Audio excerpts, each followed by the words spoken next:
Hi, everybody. Welcome to the second SJMC Cardiology Grandrounds. Before we start, we just want to take you through some housekeeping slides. So here, this talk is on presenting with hypertension cases and complications. And the participants are Dr. Yap Lok Bin, consultant cardiologist, Dr. Kanan Pasamanikam, consultant cardiologist, Dr. Su Lin Ho, consultant cardiologist, and Dr. Yong Fee Man, consultant physician and neurologist. Okay. Now, the first thing you need to know is the discussion, answers, and questions would be interactive using Slido, like the previous session we had. Okay, now you can join us for the discussion at slido.com and you enter the meeting code 80923, or you can scan with your scanner app of your phone. Now, this is not the QR code for CPD Points, so please do not scan with the MMA app.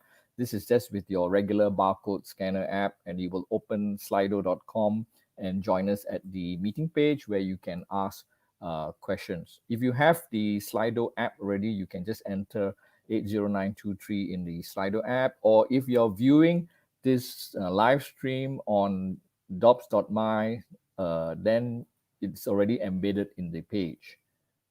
All right. At the end of the talk, a QR code will be displayed, and you can scan this with your MMA app. So click on Scan QR on the top left of your profile and circle in red. Okay, we will display the QR code on this slide only at the end of the talk. Please note that you cannot scan and watch with the same device, obviously. You need to watch with something else, like a tablet or iPad, and then or PC, and then scan with your mobile app on your smartphone. For those of you who caught the talk later, and it will be available for viewing in the bulletin board, and you can still get points by answering MCQs. So check out the Dobbs website, and you should be able to get points still, even though you're not watching it live. All right, so I will be passing you to my colleagues shortly to start the session.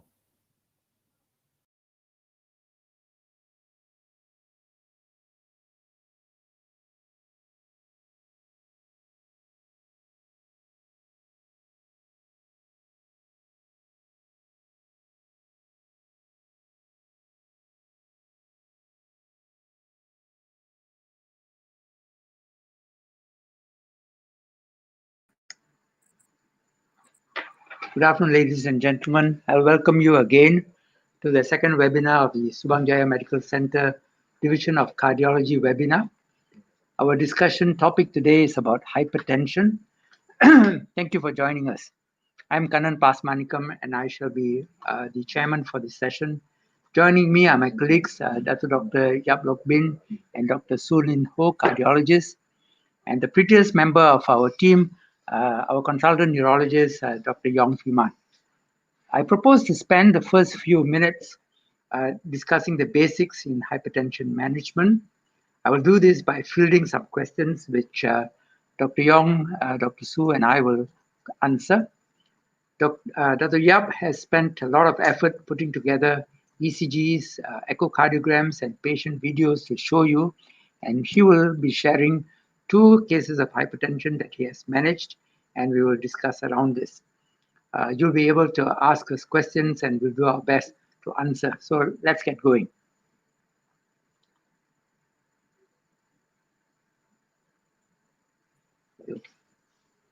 So Dr. Su, can you please update us on the current criteria for diagnosis of hypertension? Well, Dr. Khan, thank you for the introduction. It's a pleasure to be here. Good afternoon, everybody. The current criteria for diagnosing hypertension has quite a multiple number of international guidelines already published. We have the American, European, and also the British NICE guidance. We in Malaysia have a very good clinical practical guidelines on management of hypertension that was actually published in 2015, the 5th edition. This is actually a very thorough evidence-based guidance that's actually been published. And most recently, we have the International Society of Hypertension producing guidelines in May of this year. I'm very glad to say that the Malaysian guidelines holds up very strongly, and it's actually similar to the International Society of Hypertension published in May of this year. All the guidelines are actually, especially the one in Malaysia, is actually produce a very simple, validated evidence-based information. The diagnosis is quite clear, saying that the systolic blood pressure has to be greater than 40, and or the diastolic blood pressure has to be greater than 90 or more. This has to be taken at least on 2 occasions and 2 separate occasions. The purpose is actually we should be increasing the diagnosis of hypertension to capture more undiagnosed hypertension, and also increase the rates of achieving target blood pressure. And more importantly, it empowers all of us to get to reduce the morbidity and mortality from hypertension, which is a silent killer. Thank you. We'll go on to the next question. Okay. I'm going to put up this case scenario. This is a 45-year-old man who presents to a clinic. His wife has presented him with a home blood pressure digital monitor, and he's been getting readings of 140 by 90 to 150 by 100. Since these measurements, he has been feeling vague discomfort at the nape of his neck. His internet survey warns of an imminent stroke, so he's very worried. He has no other risk factors. The examination reveals a blood pressure of 140 by 90 at rest, and his BMI is 27. So the questions to you, Dr. Su, are: would you start this patient immediately on blood pressure medication? If you choose not to, can you tell us why not? This case demonstrates a young man who has repeated blood pressure readings which are high at home. One actually would question whether the blood pressure monitoring digital device that's been used at home is validated and is actually appropriate. Some use of the wrist blood pressure recording can be quite in error. We have here a case which a young man who has vague discomfort in the nape of the neck, and one also would be considering why is this guy got discomfort in his neck. It also alludes us to young people may be taking medications like non-steroidals, herbal medicine for the neck discomfort, and that may be one of the causes of getting elevated blood pressure here. We have to address concern of imminent stroke, but most important is actually we have to get a correct diagnosis of him whether he has hypertension. This would require long-term treatment if he does have hypertension, and it will be a committed treatment for many years to come. We need to measure his blood pressure again, and in a appropriate setting where he is actually resting, and on 2 separate occasions we should do this for him. We have to determine whether he has hypertension or not. So I wouldn't start him on antihypertensive treatment immediately, and first of all determine whether he has true hypertension. There are cases where the blood pressure readings are high at home, and when you see him in the clinic or at other places, his blood pressure is normal. This could be masked hypertension. I hope that addresses the issue that we actually have to get the diagnosis correct for him. Okay. So you won't start him on treatment straight away. Correct. You want to checking further. Now, if this man's BMI is 30 and his arms are 2 times the size of yours, are there any special provisions you will make when examining his blood pressure? Getting the wrong size cuff actually can lead to erroneous blood pressure readings. Not very clear. I increased the sound. If the blood pressure cuff use is too large, we could get a lower blood pressure reading, and if the blood pressure cuff is too small, we can get a very high blood pressure reading. In fact, varies between 10 to 40 millimeter Hg. So the correct size cuff is very important. The bladder length has to be 80% of the arm circumference, and the bladder width has to be about 40% of the arm circumference. Our normal size is about 13 by 24 centimeters. So if this chap actually has a large BMI and arm size is twice the size, we should be looking for a very large cuff to measure for this, and this is about 16 by 36 centimeters size, and that would then ensure that we get appropriate blood pressure readings. Is it important to measure the blood pressure in both arms? Do you routinely measure both supine, sitting, and standing blood pressure? And is it important? Yes, it's very important for us to measure the arms, both arms blood pressure. And if there is a greater than 10 millimeter Hg, we should be quite concerned. Why is that so? There could be congenital problems, coarctation aorta, arterial path to account for difference in blood pressure readings.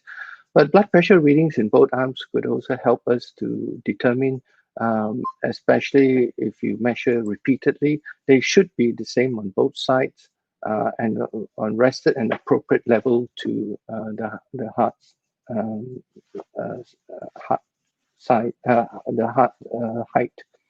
Both supine, sitting, and standing blood pressure should be done because we need to identify postural hypotension, which represent a 20 millimeter blood pressure drop. There also could be postural hypertension, which is a condition where relates to dysautonomia. So we need to determine whether there is a change in blood pressure and both in supine and standing, because postural hypertension may lead us to consider appropriate blood pressure treatment and not cause patient to go dizzy when we start blood pressure treatment. Is this patient's blood pressure reads on the right side 140 by 90 and on the left side 150 by 100? Which reading will you record as the blood pressure? Okay. The blood pressure reading is a bit different, so I would recommend that we actually repeat the blood pressure measurement to see whether it is a true recording.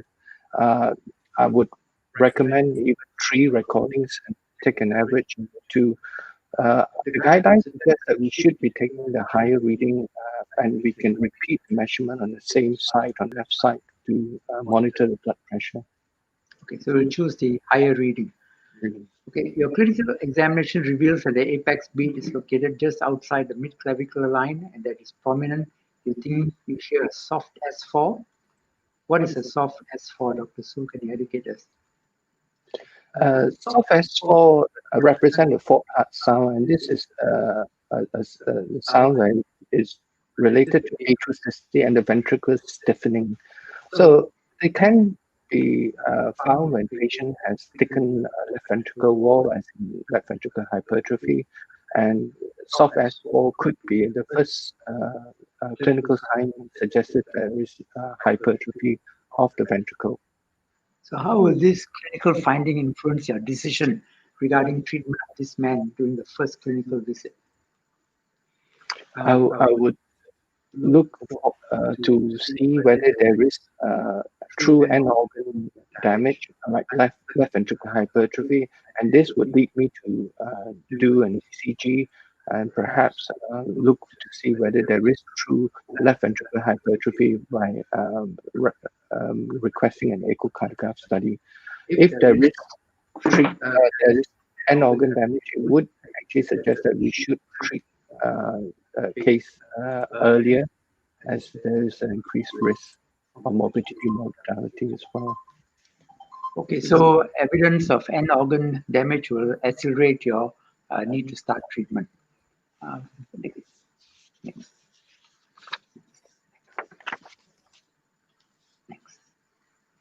Okay, the next question is to Dr. Yong.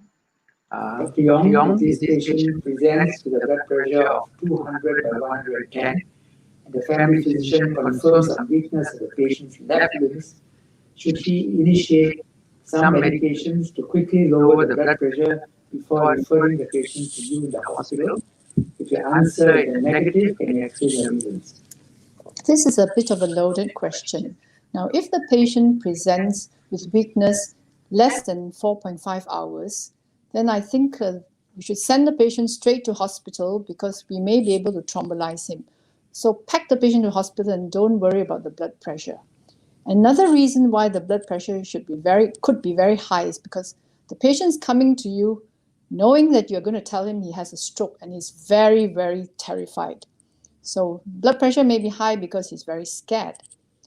Sometimes the blood pressure is high because it's the body's attempt to keep the blood flowing through a narrowed artery. So if you brought down the blood pressure suddenly, you may see the stroke getting worse in front of your eyes. So I wouldn't bring down the blood pressure. The only situations whereby you might want to bring down the blood pressure is if the patient has hypertensive encephalopathy. But in such cases, the patient is probably drowsy and not alert and wouldn't be sitting outside waiting for you in the clinic. And then if he did, then you would have to make sure he has hypertensive encephalopathy and look for papilledema in his fundi. The only other situation whereby I would consider bringing down the blood pressure is if he had a mild bleed in the head. But how would you know unless you had bionic eyes? So I think on the whole, I would not give anything to bring down the blood pressure, but pack the patient off to the hospital. Thank you. Before we end the first part of this session, I will show this slide. This is to tell us all that in spite of all the medication that we have, the treatment of hypertension, all metabolic conditions, the first and most important step is lifestyle modification, that is weight loss, diet, exercise, and we put this patient of mine up who lost 52 kilograms over a period of about 8 months, and his impaired glucose tolerance went to normal, and his need for 3 antihypertensive medications was reduced to 1. Now we move over to Dr. Yap to start presenting these cases. So I'm going to present 2 cases which were referred to us from GP with severe hypertension. So I'm going to show you how we accept the case, how we work up the case, and ask our colleagues to discuss some of the investigations that the 2 patients had. So the first patient is interesting because she's young. She's about 40. And she was referred, as you see in this GP letter, in early September with a high blood pressure, 250 over 110. So even for us, this is like very high. So I go and see the patient in ER. She has symptoms of mild fever and a headache. Now, interestingly, she's never been ill before with any significant illnesses, not on any medication, working. And here she's got a very, very high blood pressure, but otherwise looking relatively well. So there are 2 things here. I see her and I think she's young and she has such incredibly high blood pressure. First, we're going to approach as recommended. We're going to do some initial tests, so a full set of blood tests. We're going to look at her ECG. We're going to do echo. And we are going to look for some signs of target and organ damage. For her heart, for her, look into her eyes for retinopathy. Look in the urine for any signs of nephropathy. Do an ultrasound. And in addition, we are then going to look for secondary causes because she's young. She's about 40. Can I ask, are you hearing me? Yeah, okay.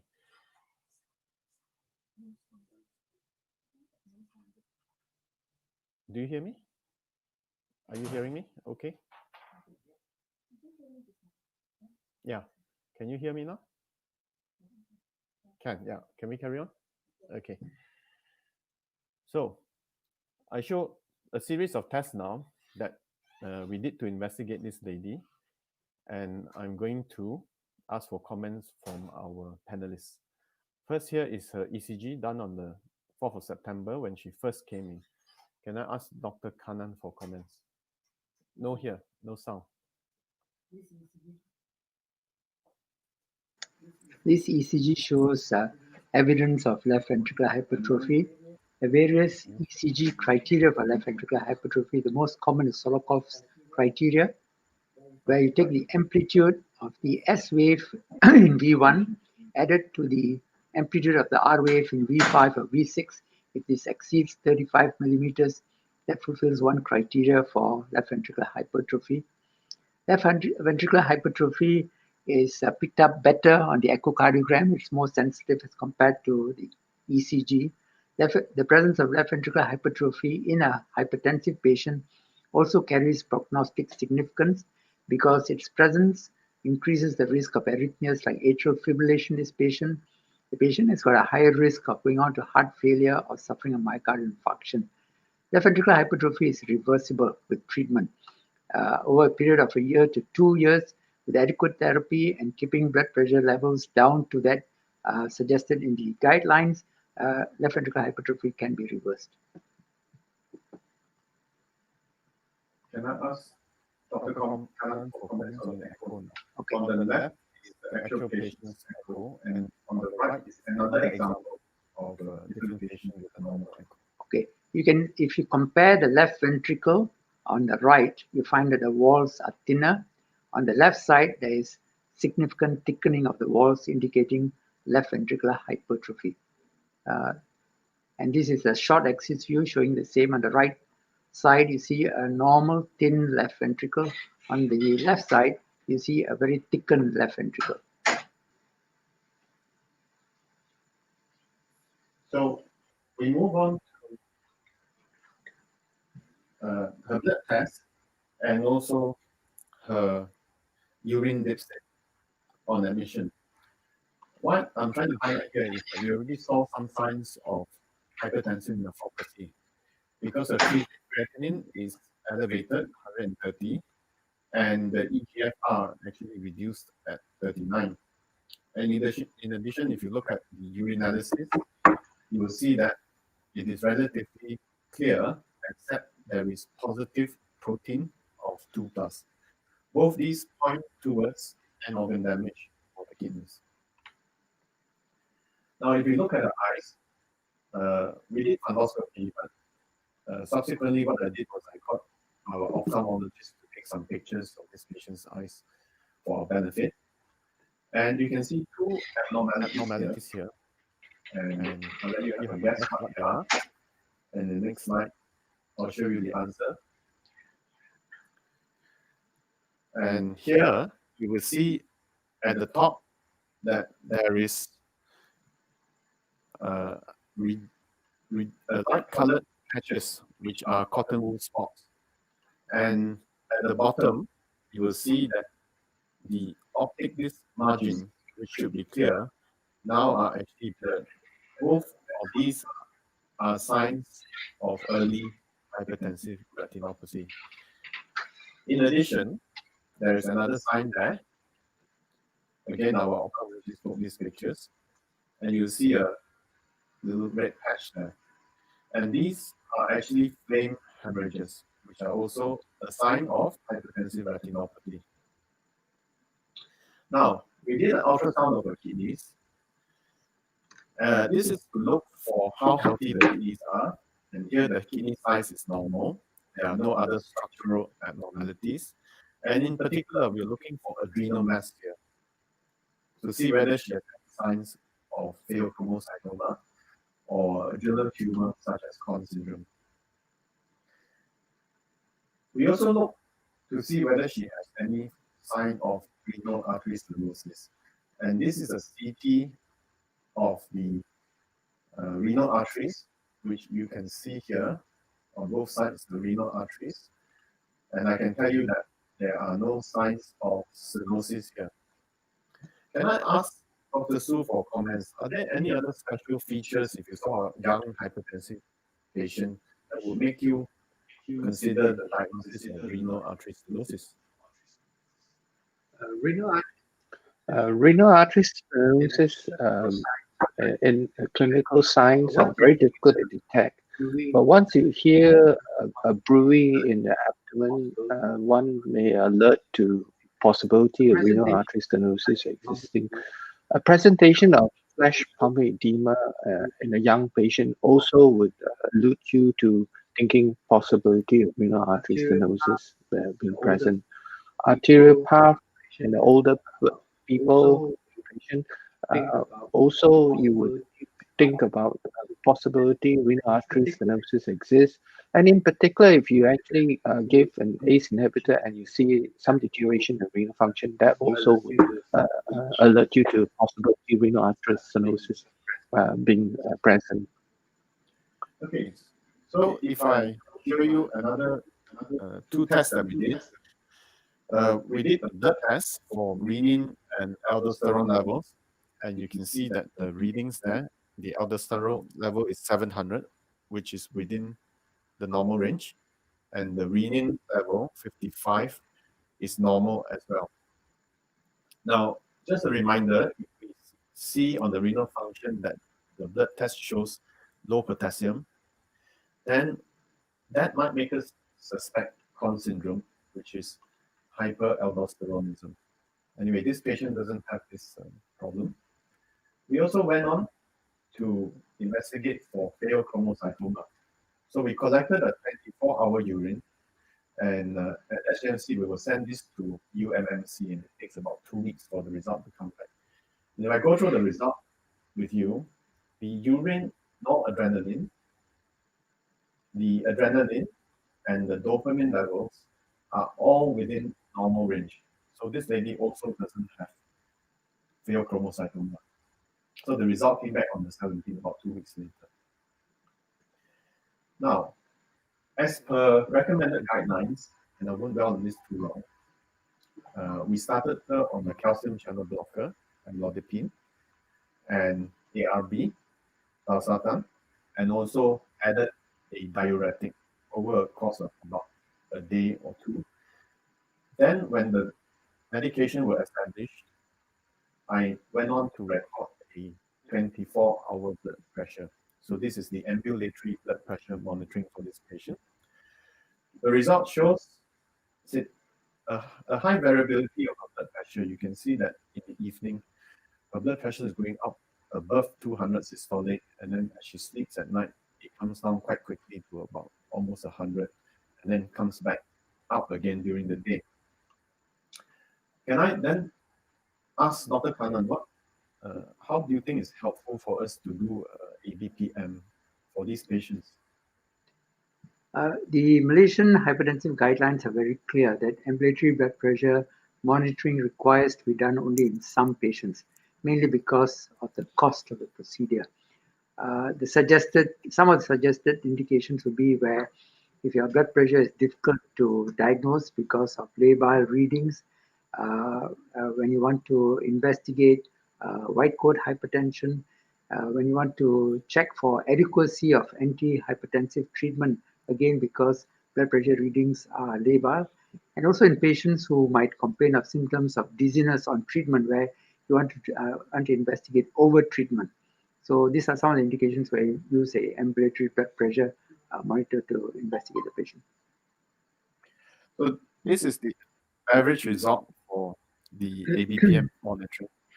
Her blood pressure on the average, if you look at the overall column, is about 150 over 100. Now, on those 3 medications, we also recorded these blood pressures on the ward. We felt that this level was already adequate, because if you bring a very high blood pressure down too much, the patient may become symptomatic. For example, giddiness. So this level of about 140, 150 is already acceptable, and we discharge her on these medications. So in summary, for our first patient, we look for secondary causes, but there were no other causes of hypertension. So she has severe essential hypertension, and she has evidence of target organ damage in the form of retinopathy, nephropathy, and LVH. Now we go on to the Before we go on to the next case, Dr. Yap, can I just quickly ask you again? So you investigated this patient very thoroughly with multiple investigations, because 1, the patient was young, and 2, because the patient had target organ damage. You would not do such extensive investigations in every hypertensive patient. Am I right? Yeah. As per recommendation, we should really look harder for patients who are young, and young is, as per guidelines, 40, less than 40 age. For older patients, we will leave it to the discretion of the physician. And if you do see any other signs that we discussed, signs suggestive of pheochromocytoma or renal artery stenosis, for example, then it might be worth screening them. Thank you. So it happened on the same day. I saw another patient. Now, I will tell you that at SJMC, all severe hypertension cases are referred to cardiology. So I was on call that day, and this was my second case for severe hypertension. So I show you the GP letter because it's interesting. He was referred with a BP initially of 210, 140, and the GP tried to give some medication. Rightly so, the BP was still high, 180 after giving medication. So the patient actually went back again after a few hours later, and this time the GP also rightly referred to our ER for admission for BP management. So I saw this patient late at night. By that time, he already had 2 different medications. One was amlodipine, and second was atenolol. And in ER, I saw him, his BP was still high. Now, a little bit about his background. He has no previous medical history also, and has never had any checkup before, and currently doesn't take any medications. He is independent, he is self-employed, lives with his wife and daughter, and I started to examine him for his blood pressure, and it was at the point that his wife said he wanted to go to the toilet. So his wife said, he's a bit unsteady. I said, why? Is this a new thing or what? She said, yeah, he's walking normally before. So that set some alarm bells when I looked at him. I said, this is not just potentially a case of hypertension. So I examined him, looked at his gait, and I found that he was unsteady with his left hand. And at that point, I thought he had an intention tremor on his left side. Anyway, I was going to refer him to the neurologist later, but we did some initial tests in the ER, blood test, ECG, and we also did a CT of his brain. So at this point, I've already referred him to our neurologist, who is Dr. Yong, and query diagnosis, does he have a stroke? This is the first CT. So this is the first CT, Dr. Yong. And we're looking. This is a CT, and we're looking from bottom up. You can see that we'll go through it again. He had a old right cerebellar infarct, and as we go up, you can see a few punctate lacunar infarcts, and that's the old caudate infarct as well. But these changes are all old. We're going to go through. I'll show you again. I'll be showing that in a couple of slides. I'll be showing that. So, can you hear me? Okay. I will show you his blood test. At this point, we also found that he had elevated blood sugars. His glucose was 14.7, and this is a random sugar, which is good enough for diagnosis of diabetes already. And he had a HbA1c of 9.5%. Of note, his renal function was normal at this point, unlike our first case. Now, he also had an ECG. Can I ask Dr. Kannan for comments? You have to on. ECG shows that the rhythm is completely irregular, although the rate is controlled. So this patient is in atrial fibrillation with a controlled ventricular rate. Atrial fibrillation in hypertensives occur because the left ventricular and diastolic pressure is elevated in a stiff hypertensive left ventricle. This increases the pressure in the left atrium. Sometimes it will cause dilation of the left atrium, and this sets the stage for development of atrial fibrillation.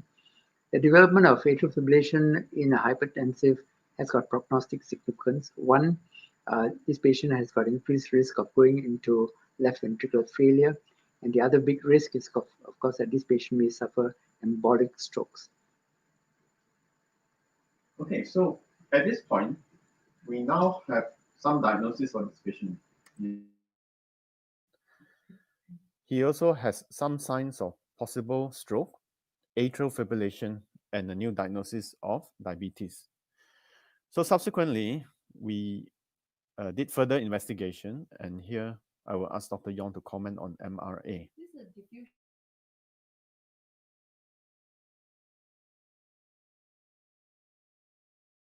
You can see this is a diffusion rated image, and you can see the streaky white lines, the bright spots. These are all a linear emboli from into the right occipital artery. And as we go up further, you can also see dots of right middle cerebral infarcts. That's one and the other one. So the right occipital artery and the right middle cerebral artery have been hit by multiple little emboli. So this is interesting. So Okay. I will loop So this is interesting. Dr. So I Yong will can loop point. this again so that Dr. Yong can point out for those who didn't see it. Yeah, there you go. This is a linear emboli. And further up, you can see the middle cerebral ones. But remember that you cannot see any of this on the CT scan. The CT scan only showed old infarcts, which there's, none of the new ones. So this is interesting for us as well, because So this the is MRA, helpfulness of the MRA at this point is to diagnose the acute infarct. Okay, I examined this patient and I took 2 videos with his consent of his upper and lower limb examination and gait. Now here's me examining his tone, which is normal, and his power is very good on the right. And on the left, his tone is also normal at this point, but his power is actually a bit reduced. He's still strong, but it's not as strong as on the right.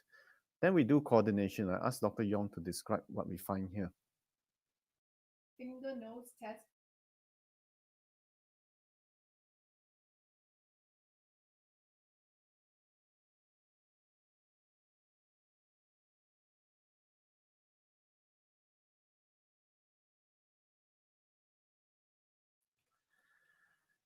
So I thought he had cerebellar signs at this point, and I just clarified the reason why I asked him to do a finger to chin is because we want him to remain anonymous, but the video was actually taken by his daughter, and so I said, let's not show the face and we point to the chin instead.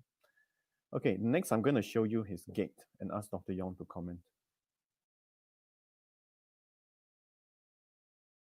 You can see that he's really top heavy and he's ataxic, he's not steady at all on his feet. But as you see him walk, his left foot seems to be rather heavy and he can't lift it out from the floor. So there he's toppling and people holding him. That's because his left side is weak. There, So there you go. Gait Yeah. is difficult for so us. because gait is physicians. difficult for us. I just want to show this Physicians again also. and get Dr. Yong just to reiterate. It's difficult to see Yeah. that left foot. Yeah, the left foot is, the left side is weak And that's because he has the right middle cerebral artery infarct in patches. And as he turns, it becomes more obvious that he can't really lift up the left foot and he topples.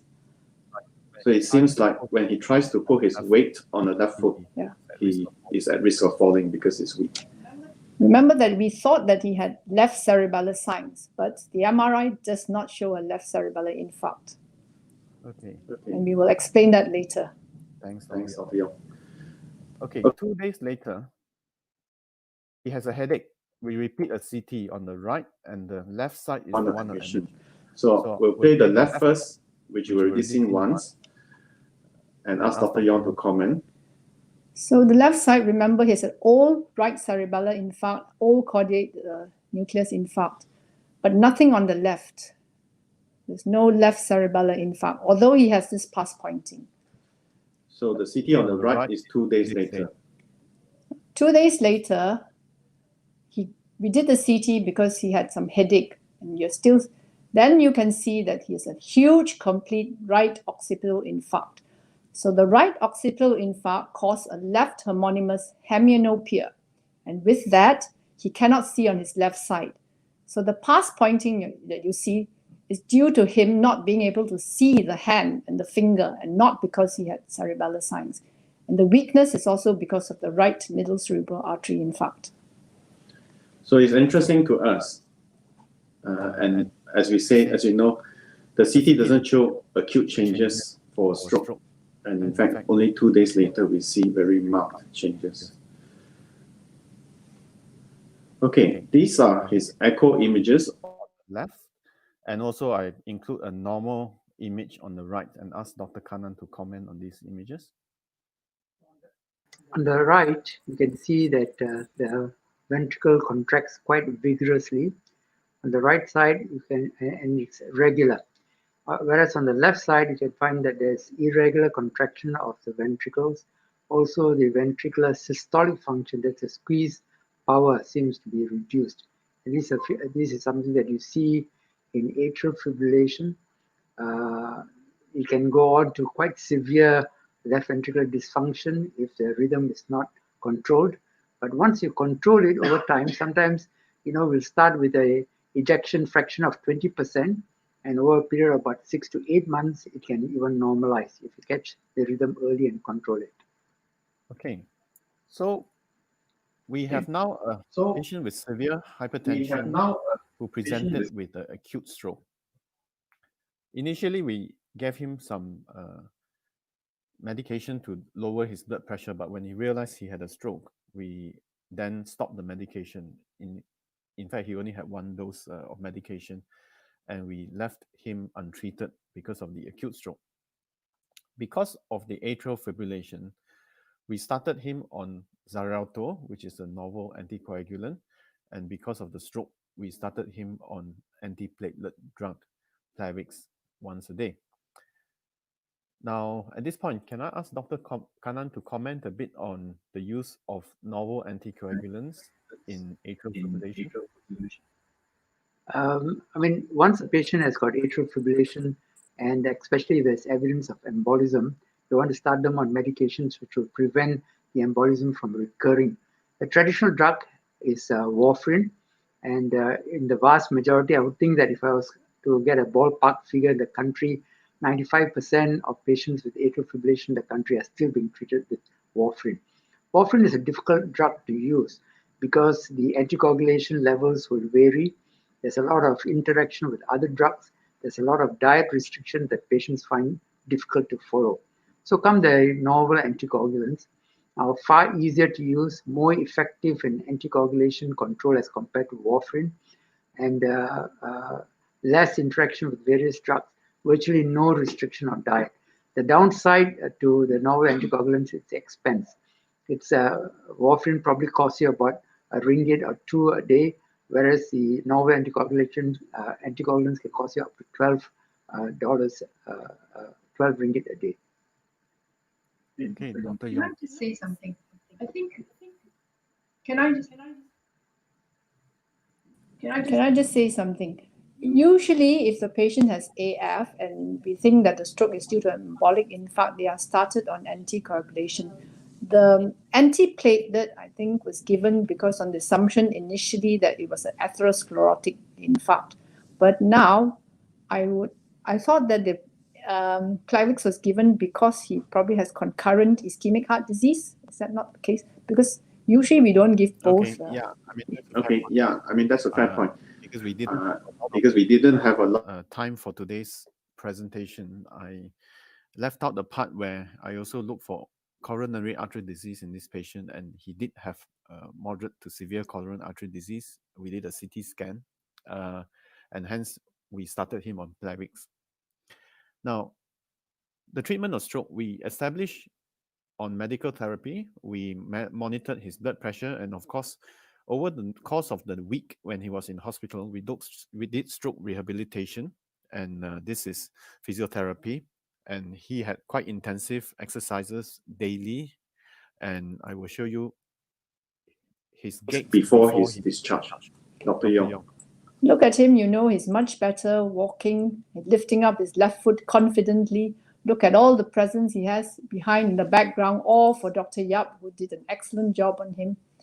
And this is, I think, at least maybe a week after his presentation. So he has improved tremendously from when he first came.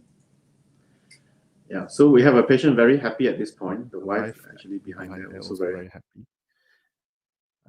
In summary, this is a case of severe hypertension presentation, but in fact, what he had was untreated hypertension and diabetes. Basically, they themselves say he refused to go and see the doctor, never had a checkup, and so probably never had his problems uncovered until he presented with significant end organ damage in the form of heart disease and a stroke. At this point, we're going to move on to two short cases that Dr. Kanan will tell us, both his patients.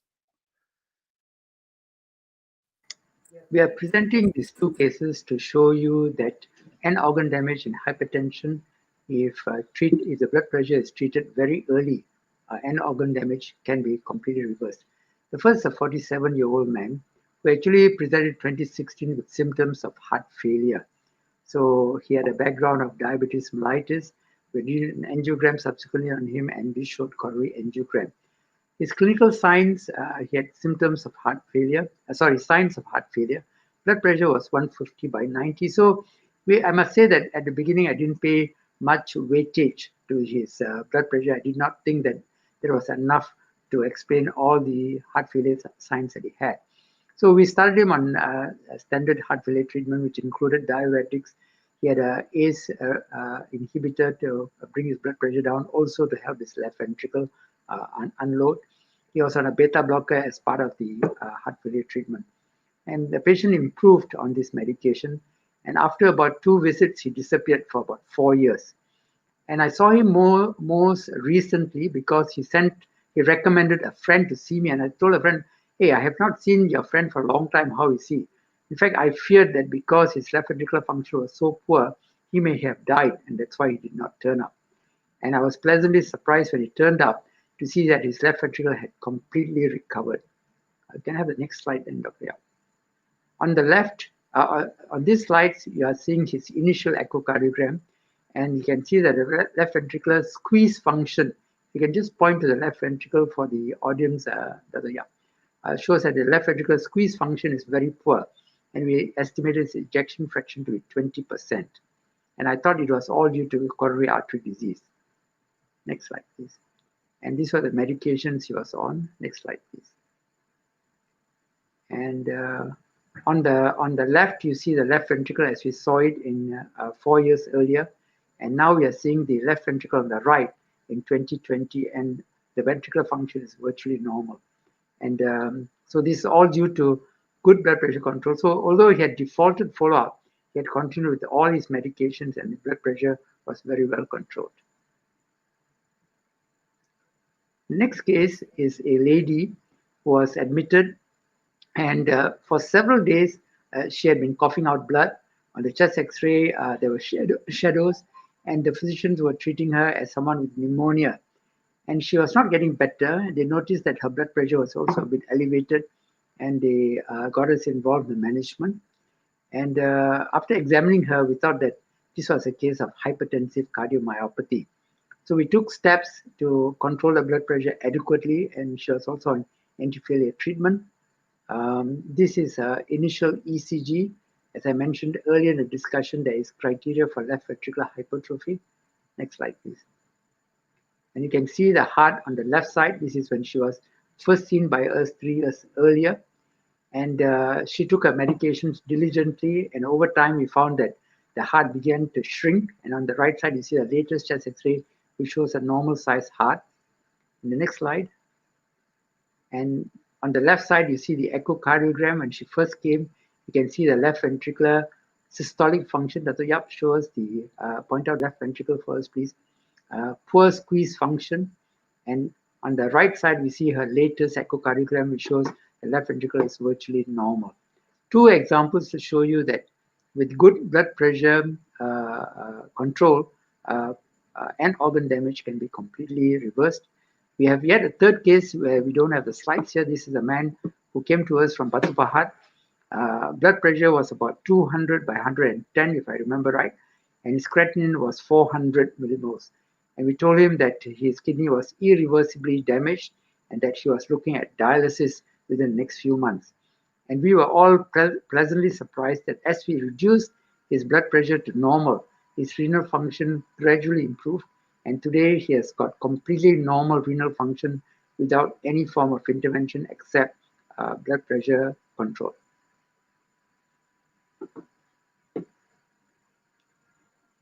So, in summary, today we've been through some cases where examples of severe hypertension and some examples of how we look for secondary causes of hypertension and examples of patients who have had target end organ damage, and show how important it is to treat hypertension to avoid such complications. And we also showed examples of how some of these end organ damage can be reversed.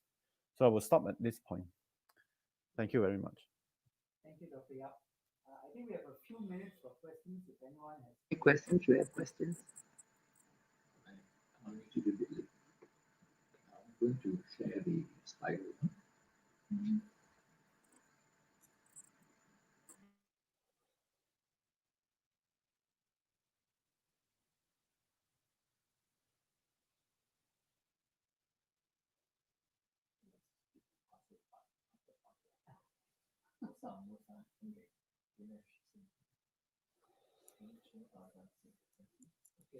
What does the question, as I see it, what does the BP need to be to reverse hypertension? Okay.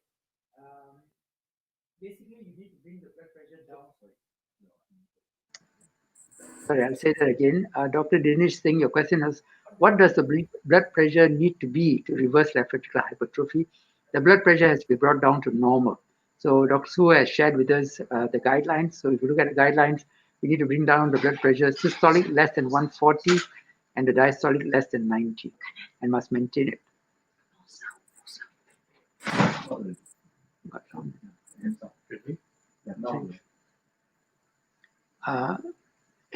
Dr. Kashap Nayar's question is, with a blood pressure of 250 by 110, will you start treatment first before starting investigations? Yes, we did. We start treatment on the same night. But of course, within a day or so, because the patient is admitted and as the blood pressure was already coming down, we started investigations. I think Kashap's question, Dr. Yap, is he's not talking about your patient. He says, if someone presents with a blood pressure of 250 by 110, will you start treatment first before? I think he's asking a general question. So the answer to that is, I think Dr. Su has addressed it. Basically, that you must make sure the blood pressure is truly elevated at that level. It's not because of anxiety, so on and so forth. And if you have a blood pressure of this range, I think most of the guidelines would say we have to initiate treatment. Yeah. The rest of the panel, you agree?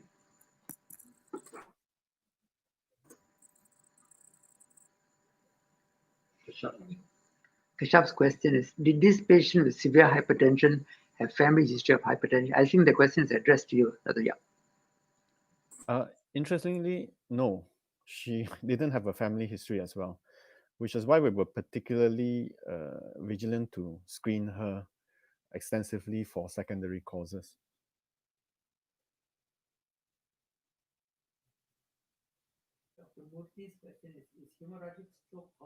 You're muted again. Dr. Murthy's question is hemorrhagic stroke common in uncontrolled hypertensive patients? I think Dr. Yong, this for you. I think 80% of strokes are actually infarcts and only 20% are hemorrhagic. Even in hypertensives, they have more atherosclerotic infarcts than bleeds. So it's more common to have an infarct than a hemorrhage, even with hypertensive patients.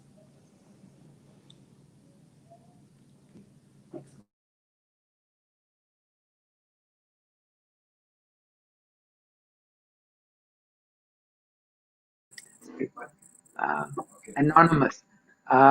You can be brave. You can let us know your name. You will not be penalized. We'd like to know who you are. Anyway, the question is sorry. How come thrombolytic treatment not for the embolic stroke, the last patient? That is a very perceptive question because he presented to a different doctor, to the cardiologist. I suppose in retrospect, this patient should have been referred to the neurologist. Sometimes it happens. If they go to a different doctor, then a lot of time is wasted because you need to thrombolyze within 4.5 hours and practically within 3 hours. Otherwise, the outcome is not as expected. Very good question. Thank you.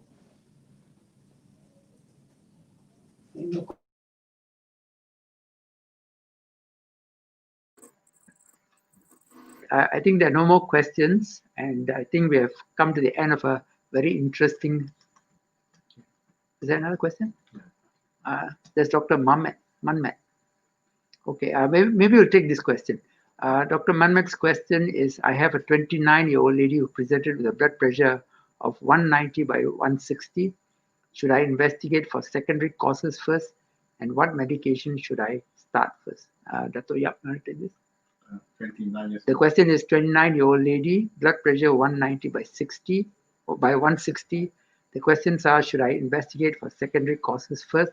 And what medication should I start first? So I think the first assessment is whether she's well and or unwell. If she's unwell with symptoms and she has such a high blood pressure, I may consider to admit her to the ward. If she's relatively well, we can start doing those management of things as an outpatient. And what I would probably first of all do is make sure that she doesn't have white coat hypertension if it's just one reading. And if we already have multiple blood pressure readings, either through home blood pressure monitoring or, as we've shown, ambulatory blood pressure monitoring, proving that her blood pressure indeed is high, then we have a young patient with severe hypertension. And in this case, we would, yes, it would initiate therapy for her as per guidelines, where we will do either A or C first. So ACE inhibitor or ARB and calcium channel blocker first, and assess a response. And of course, at the same time, as we have already shown, we'll send off blood tests, do an ECG, and look into her eyes, look at her kidney function, look at her urine. And for this patient, because she is young, I would certainly be wanting to investigate for her for secondary causes as well. So in the GP setting, if you can do that, I think that's great, because all these are blood tests and urine collections. If it's impractical, we'll be certainly happy to see these patients in our cardiology clinic and do the workup. Add, this blood pressure 190 by 160 is very worrying. I think we'll be very uncomfortable to treat this patient in an outpatient setting. Even though it's a first reading, I think that most of us will want to admit this patient so we can at least observe the blood pressure over a couple of days. And most of us would probably come back, if we admitted her from the clinic in the morning, we'll come back in the evening to see. And the blood pressure still remains in this range. Most of us would probably start some antihypertensive agent. This will go into the classification of type 2 hypertension. And the recommendation is at this level, you should start treatment. Most authorities would recommend using dual therapy and combination pills. Usually it's going to be a ACE inhibitor, ACE receptor blocker together with a calcium channel blocker. I think we are running out of time, and I will just end the session by thanking all of you who joined us, and for my fellow panelists who contributed so much. I hope you have enjoyed the session as much as we have enjoyed presenting it. Have a great weekend ahead, and we hope to see you in 1 month from now for our next webinar. Okay, we will share the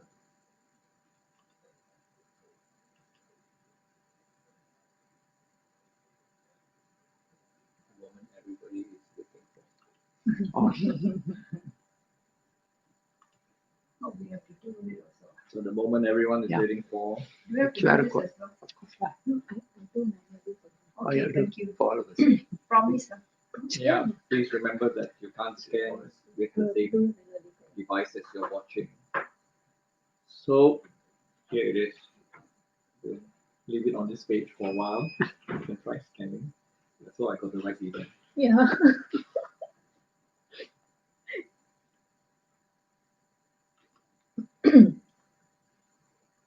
Those who, I mean, if cannot, I will do manually. Okay, No boleh. problem. We'll go to test the devices Yeah. too. Can.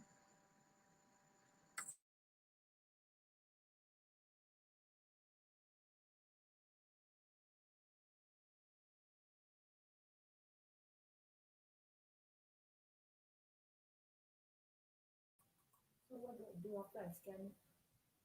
Nothing, the points will be download scan results. Yeah. If you don't mind, I said, I knew somebody was going to pick it up because I didn't see the patient fast enough. That's okay. No. There's also probably a quick concern about the blood pressure being very high. It'd be very useful to say No, if actually, it's a very high blood because pressure. the blood pressure came down, he infarcted further, but I didn't. Don't want to say. Are they still on scan? Full of them. Hmm, He didn't think so. you're muted. Wait, Then can muted them. I should clean up with my teacher. I will.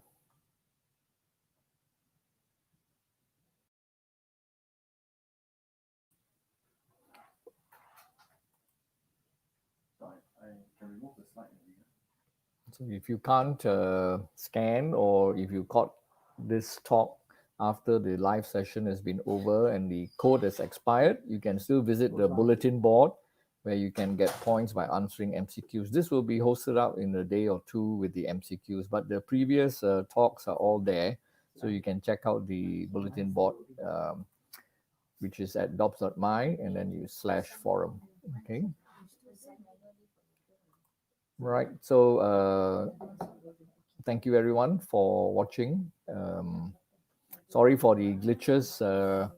I think this is the first time we tried password protecting the video stream, and then most of you who didn't get read the instructions carefully, did not enter the password. You not see the password is actually in the page itself. It's in red and in bold.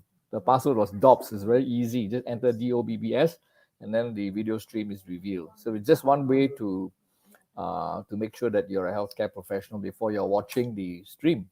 So unfortunately, what I suspect is those who could not enter must have overloaded our website. So our website was overloaded at the beginning. So apologies, but later I think it was stable.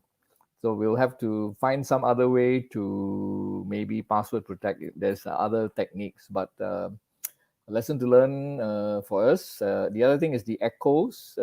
Apologies, because it's very difficult to coordinate muting, unmuting, because all the speakers are nearby each other. So if they're not speaking, they're supposed to mute. And then when you're speaking, you're supposed to unmute. So this coordination is another thing we can improve on, I think. Yeah. So with this, I'll thank my colleagues and we'll end the live stream now. Okay, have a good weekend. It's okay, but the problem